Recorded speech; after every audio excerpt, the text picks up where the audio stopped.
నువ్వు గేమ్ ఆడుతున్నప్పుడు ఎంత కూల్గా ఎలా ఉంటావు, ఏం బూతులు మాట్లాడకుండా బయట కూడా ఇలానే ఉంటావు. లేదు, నేను బయట చాలా డిఫరెంట్గా ఉంటాను. లైక్ నాకు కోపం వస్తే నేను బూతులు మాట్లాడుతాను. ఐఎమ్ నాట్ అంత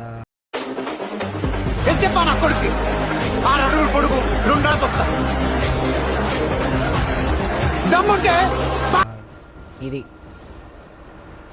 నేను నా స్ట్రీమ్ చాలామంది చిన్నపిల్లలు చూస్తారు, సో నేను టాక్సిసిటీ ప్రమోట్ చేయకూడదు అన్న ఒక్క ఉద్దేశంతో ఐ రిస్ట్రిక్ట్ మై సెల్ఫ్.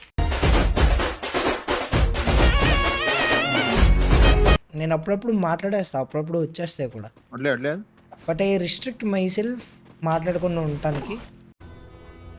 నమ్మకానికి కూడా రూపం ఉంటుందని నిన్న చూశాక అర్థం. Which is good I think so. And ఎవరు కూడా బూతులు మాట్లాడకూడదు అనేది నా ఒపీనియన్. ఎందుకంటే ఆపోజిట్ పీపుల్ కి it will be so much hurtful. నువ్వేదో ఫ్లోలో స్టైలిష్ గా బాగుంది ఆర్ ఎల్స్ నీ రేజ్ పోటాకి నువ్వు మాట్లాడేస్తావు, బట్ ఏడుపు వచ్చేస్తుంది.